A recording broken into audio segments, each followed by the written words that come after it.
9 matchs au programme ce soir en NBA, pas mal de choses à dire, quelques pistes intéressantes pour vos pronostics. On voit ça juste après l'intro.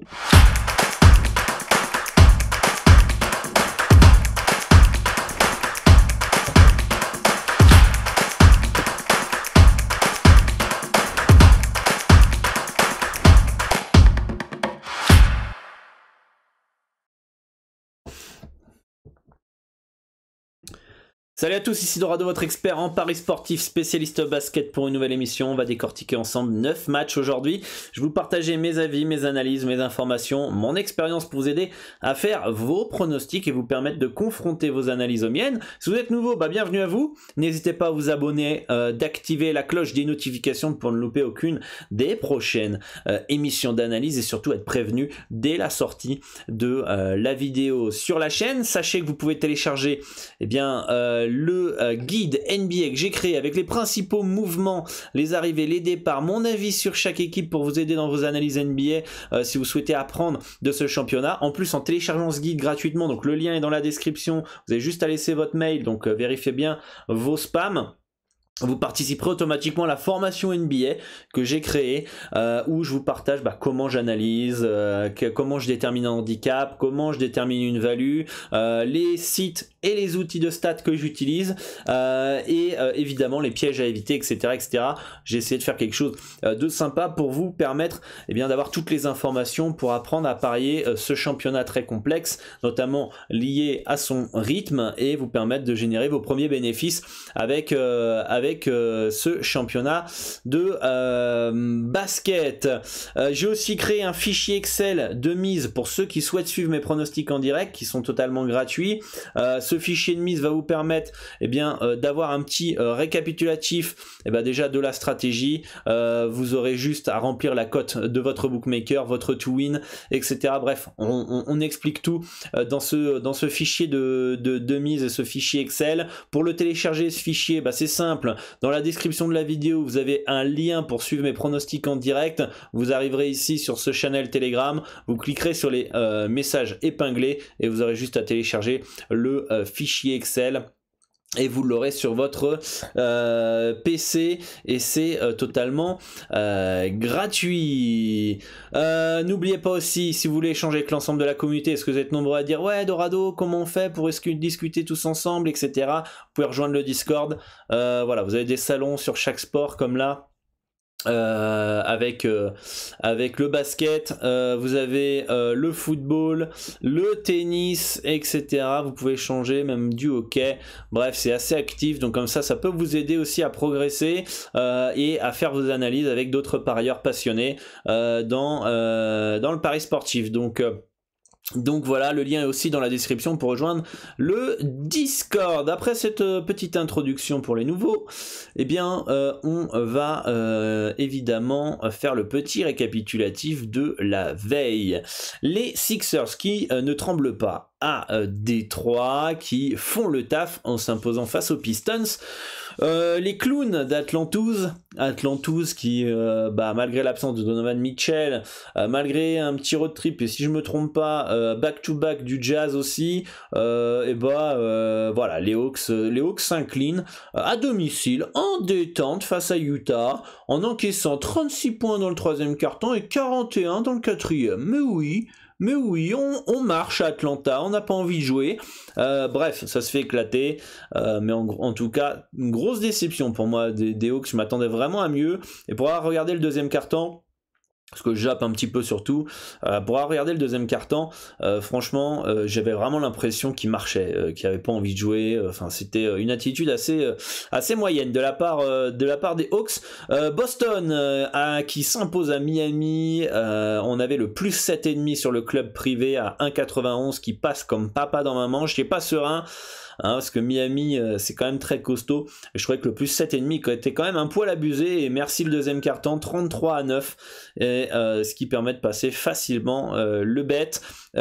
Phoenix qui s'impose face aux Rockets, et enfin les Lakers privés de LeBron James encore quelques temps s'inclinent encore une fois face au Thunder d'OKC. Donc voilà, petite soirée. Dites-moi en commentaire ce que vous aviez hier soir, et nous en tout cas on passe Boston plus 7,5 sur le club, et ça fait zizi Vizier, on avait même un petit bet au Brésil aussi, on avait Bauru -5 qui est remboursé, on avait Brasilia +3,5 qui passe, et en Argentine on avait San Lorenzo +5,5 qui passe aussi, donc belle soirée en Amérique en tout cas sur le club, ça fait plaisir. On a 9 matchs donc aujourd'hui pour ce soir. On va commencer, on va essayer de prendre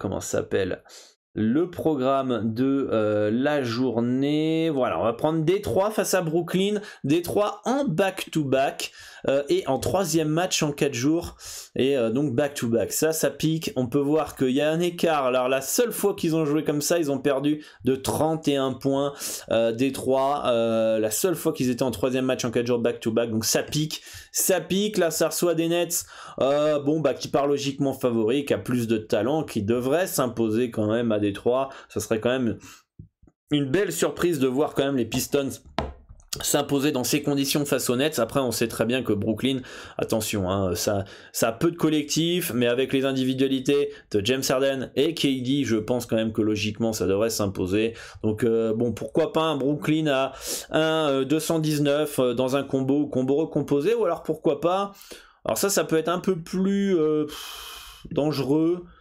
puisqu'ils peuvent très bien gérer pendant la première mi-temps pour serrer les boulons dans la deuxième, mais pourquoi pas aller chercher un petit -4 à la pause pour les Nets qui mènent de 4 points ou plus à la pause. Ça peut être une possibilité. Donc voilà un peu pour cette rencontre. Je pense que les Nets devraient s'imposer. Ensuite on a San Antonio qui se déplace à Orlando. San Antonio privé de Jacob Poeltl, Covid protocole, en reconstruction, deux équipes globalement en reconstruction, hein, même si les Spurs font un bon début de saison et sont assez surprenants. Ils ont réussi à gagner à Milwaukee, ils ont accroché Dallas, ils ont accroché des bonnes équipes, donc moi je serais pas étonné de voir les Spurs gagner à Orlando. On se souvient que le premier match de la saison, San Antonio avait mis 27 points à domicile dans les dents au Magic. Je pense qu'il y a plus d'académie de jeu du côté des Spurs, et je pense qu'ils devraient s'imposer. La logique voudrait ça. Après je pense que Orlando ça montre un peu de meilleures choses ces derniers temps, du moins en tout cas ça se bat. Pas ultra confiant en les Spurs parce qu'ils ont peu de talent, donc moi je pense qu'ils sont sur régime total, mais pour le moment ça me le prouve pas.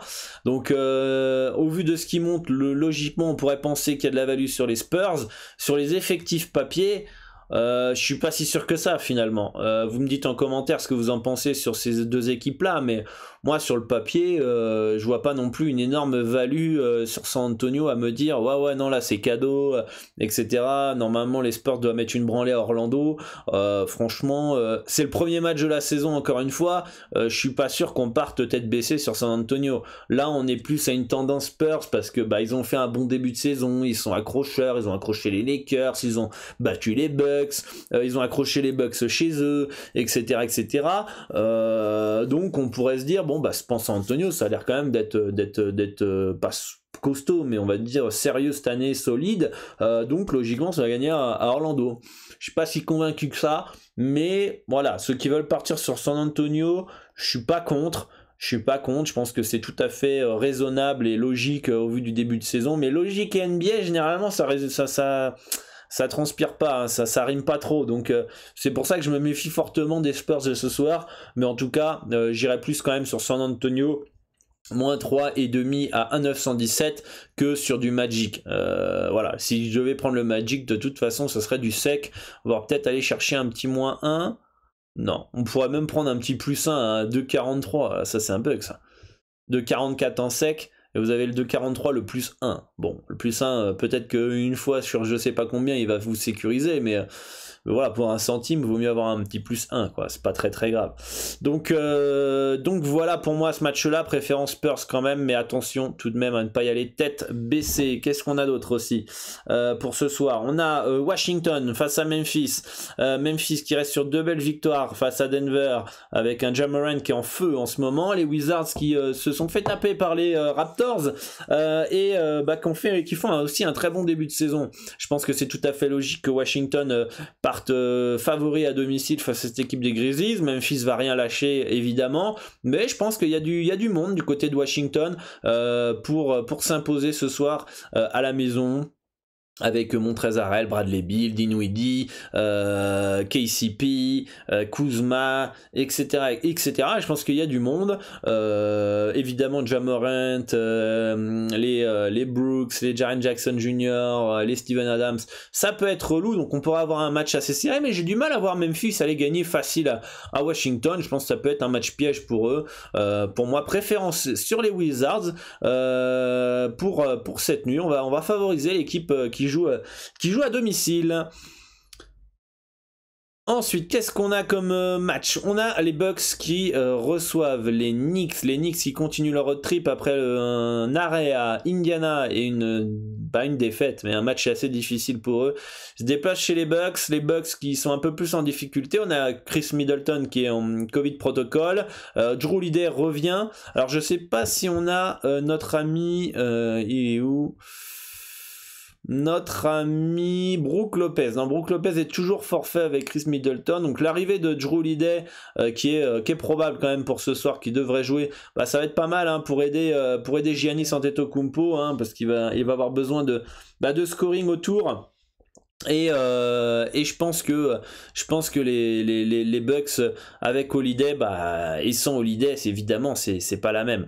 C'est sûr que déjà il y a Chris Middleton qui est pas là, donc c'est compliqué s'il y avait en plus Jrue Holiday pour une équipe des Knicks qui est plutôt complète et qui est au complet déjà et qui est très très complète avec Kemba, Evan Fournier, Reggie Barrett, Julius Randle, Mitchell Robinson, etc., etc. On a une équipe de New York vraiment vraiment solide cette année. J'ai du mal à jauger les Bucks cette année, en tout cas en ce moment, tant qu'ils sont pas au complet, c'est assez compliqué de jauger, de savoir un petit peu qu'est-ce qu'ils valent. Je pense que les Knicks sont capables de gagner là-bas. À 2,44, ça peut se tenter pour New York. Je pense pas que ce soit la mer à boire pour New York d'aller gagner à ce Milwaukee Bucks en ce moment dans ce début de saison. Va falloir limiter l'impact à 3 points des Bucks. On sait que dès qu'ils commencent à courir, dès qu'ils commencent à mettre dedans, ça devient vite compliqué pour comment ça s'appelle, Milwaukee, et du côté du handicap, pourquoi pas un petit plus 4 aussi, en cas où Milwaukee gagne un peu à l'arrache. En tout cas, j'ai du mal à voir les Bucks, sauf grosse adresse à 3 points, gagner facile face aux Knicks. Donc petite préférence sur New York ce soir. Petite préférence sur New York. Les Raptors qui reçoivent les Cavaliers, deux équipes qui surprennent dans ce début de saison, et notamment les Raptors. On ne s'attendait vraiment pas à ce qu'ils soient à ce niveau-là, avec 6 victoires d'affilée si je me trompe pas. Cleveland, qui est une équipe relou à jouer, malgré les absences de Mark Cannon et de Kevin Love, ils ont réussi à s'imposer face à Portland, à Charlotte, à Denver, à Phoenix. Ils se sont bien bataillés contre les Lakers aussi, mais le back-to-back leur a fait mal dans le 4e quart-temps, mais ils auraient très bien pu gagner ce match-là. Donc attention aux Cavaliers de Cleveland, qui peuvent très bien aller gagner à Toronto. Toronto, pour moi, c'est en sur-régime, on va pas se le cacher quand même, y a personne qui voyait venir cette équipe des Raptors aussi costaud, et je pense ça peut être fort défensivement, mais alors offensivement je trouve quand même ça assez faible quand même. OG Anunoby en ce moment est chaud, il y a Van Vliet, Chris Boucher, etc. Je sais pas, je trouve quand même que cette équipe est en sur-régime des Raptors. Après, voilà, faut pas non plus dénigrer ce qu'ils ont fait. C'est logique qu'ils partent favoris chez eux. Cleveland, pour moi, ça a plus de talent. Si on doit parler en talent offensif, Cleveland en a beaucoup plus. Donc, difficile à lire. Très difficile à lire comme rencontre. Parce qu'on a d'un côté Cleveland qui a plus de talent. Cleveland qui fait un bon début de saison mais qui doit confirmer, et du côté on a une équipe de Toronto qui est très très costaud en ce moment dans ce début de saison, qui a mis des branlasses à pas mal d'équipes et des bonnes équipes, mais pourtant sur le papier c'est pas foufou. Est-ce que ça va durer comme ça? Est-ce que Cleveland va step up encore, ou est-ce que ça va redescendre dans leur travers? Est-ce que Toronto va continuer aussi dans cette lancée ou pas? J'en ai aucune idée. Donc pour moi, c'est un beau no-bet dans cette rencontre, pour moi, entre les Cavaliers et les Raptors. Qu'est-ce qu'on a ensuite? Les Wolves de Minnesota face aux Clippers. Deuxième match entre ces deux équipes. On le sait, on le répète depuis 1 an et demi dans ces émissions. Battre 2 fois de suite la même équipe dans un court laps de temps, c'est très compliqué et encore plus à l'extérieur. Donc là, c'est vraiment pas un spot Clippers qui en plus a connu quelques irrégularités avec les absences de Kawhi Leonard et Serge Ibaka. En face, les Timberwolves, ça a fait un bon début de saison. Et puis là ça fait plouf. C'est les clowns de Minnesota qui sont de retour, qui ont cassé les couilles. Il y a pas mal de parieurs en début de saison qui les voyaient continuer comme d'habitude, hein, c'est-à-dire du talent mais ça fera rien. Bizarrement les 5 premiers matchs ils ont gagné, et dès qu'on pense que ça y est c'est bon, c'est pour ça que je me méfie de Cleveland-Toronto, parce que dès qu'on pense que c'est bon, Minnesota peut-être que cette année ça va faire quelque chose, et c'est bon, ça se fait éclater. Donc ils sont sur 4 défaites d'affilée je crois, de mémoire si je me trompe pas, on va vérifier ça. 3 défaites, on va pas abuser, 3 défaites d'affilée contre les Clippers, contre le Magic, c'est vraiment dégueulasse, et contre Denver. Ils ont réussi à aller taper les Bucks, sont super. Ça c'est super les Wolves. Illisible cette équipe quand même. Les mecs sont capables d'accrocher Denver et de taper les Wolves, de taper les Bucks, pardon. D'ailleurs, ça se fait laver à domicile face à Orlando, une des pires équipes de NBA, et puis après ça continue de se faire laver face aux Clippers. Alors que, ok, il n'y a pas d'Angelo Russell, mais il est pas bon depuis le début de la saison. Donc je pense pas que ça soit vraiment son absence qui change la donne. Je sais pas, c'est assez bizarre. En tout cas, je serais pas étonné de voir Minnesota faire un bon match ce soir et s'imposer face aux Clippers. Un petit plus 2,5 Minnesota, ça fait un peu chier, mais on sait jamais avec eux, parce qu'ils peuvent très bien mener tout le match et puis se faire reprendre à la fin et perdre de peu. Donc un plus 2,5 pour une équipe de merde comme Minnesota, c'est jamais, enfin une équipe de merde, une équipe irrégulière on va dire comme Minnesota, c'est jamais négligeable. Après peut-être vous pouvez aller tenter un petit moins à 2,29 si vous les voyez s'imposer, un petit en coup de poker. Moi je verrais bien les Wolves, ça me surprendrait pas en tout cas ce soir que Minnesota s'impose. Ensuite on a les Pélicans qui se déplacent à Golden State. Ils continuent leur road trip. On a toujours Brandon Ingram, je crois, qui est forfait ou incertain. On va aller voir ça ensemble. Brandon Ingram qui est incertain. Zion Williamson qui devrait revenir pas avant fin novembre. Ok. On va vérifier ici. Est-ce qu'on n'aurait pas plus d'infos par rapport à Ingram, c'est vraiment totale incertitude, on n'en sait rien, il est game time decision, donc ça va être une info hyper importante pour savoir si vous allez partir sur du Warriors ou du Pélican. Avec du Ingram, je pense qu'un Pélican plus 9,5 c'est un peu abusé. Les Warriors, ok, ça peut être costaud à domicile, mais de là à mettre 10 points dans les dents au Pélican, pourquoi pas si Stephen Curry est chaud et qu'autour pareil on l'épaule. Sinon ça peut être un match un peu disputé. On a vu que les Suns sans Ingram ils ont galéré, donc je me méfierais quand même de partir sur un moins 9,5. Le moins 9,5 pourrait être logique et avoir du sens si Ingram pas là, et vu le road trip et le back-to-back, pourquoi pas. Mais pour moi, il n'y a pas forcément de value sur cette rencontre, sauf si je pense que Ingram est là, le plus 9,5 pourrait être intéressant. Donc voilà pour moi sur cette rencontre. Portland face à Indiana, pardon. Ils sont où? Hop, ils sont là. Portland qui reçoit Indiana. Portland qui revient de road trip, si je me trompe pas. On a Malcolm Brogdon qui est incertain pour ce soir. Donc ça c'est une mauvaise nouvelle pour les Pacers. Je pense qu'avec Malcolm Brogdon, Indiana est clairement capable d'aller gagner face à cette équipe de Portland, dont un Damian Lillard est quand même assez à côté de ses pompes depuis le début de la saison. Portland qui a perdu à Philly alors qu'il manquait tout le monde. Portland a perdu à Cleveland. À l'extérieur c'est très très compliqué pour les Blazers. Par contre à domicile ils sont un peu plus costauds, comme si le public les boostait un petit peu, et c'est tout à fait normal, si je regarde un petit peu là leur fiche. Voilà, voilà, Portland c'est 3 victoires de suite et dont 3 grosses branlasses à domicile contre les Clippers, Memphis et Phoenix, d'accord. Et à l'extérieur c'est 4 défaites. 4 défaites, donc il y a quand même 2 visages des Blazers à domicile et à l'extérieur. A priori à l'extérieur ils ont vraiment des grosses galères. Mais Indiana c'est pas une équipe facile. Ils vont rien lâcher les Pacers. Le gros problème pour moi d'Indiana c'est que ça défend pas forcément. Il y a beaucoup de matchs je pense qu'ils ont perdu parce que ça défendait pas, et avec un minimum de défense je pense que ça gagnait plus de matchs que ça. Donc pour moi pour le moment c'est un beau no-bet dans cette rencontre. Non merci Portland -5 à domicile face à Indiana. Brogdon ou pas Brogdon, non merci, pas assez régulier, pas assez confiance en cette équipe actuellement. Et puis prendre un petit Indiana +5 à 1,99 ou même +5,5, ça me fait un peu chier s'il y a pas mal comme Brogdon. Donc l'information va être hyper importante de savoir si Brogdon sera là. D'ailleurs je vous invite à rejoindre le Discord ici dans le salon, le lien est dans la description, dans le salon Absence Basket ici. Hop, on va mettre ça plutôt ici, voilà. Dans Absence Basket, vous pouvez avoir les différentes informations des joueurs blessés. Donc voilà, n'hésitez pas à rejoindre le Discord, on essaye de partager toutes les infos quand on peut.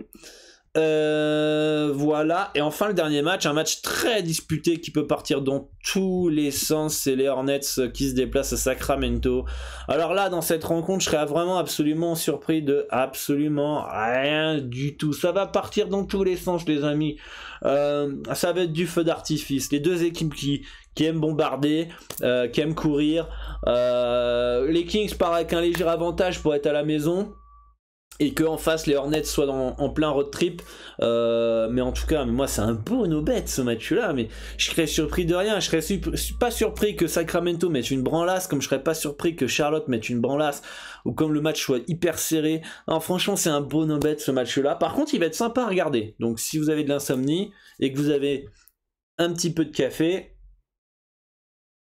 eh bien vous pouvez mater ce petit match à 3h du matin heure française, Sacramento, Charlotte, ça va être assez cool. Donc pour moi c'est un beau no-bet dans cette rencontre. Voilà pour les analyses du jour en NBA. Dites-moi en commentaire ce qui vous intéresse, et ce sera avec grand plaisir que je vais vous lire.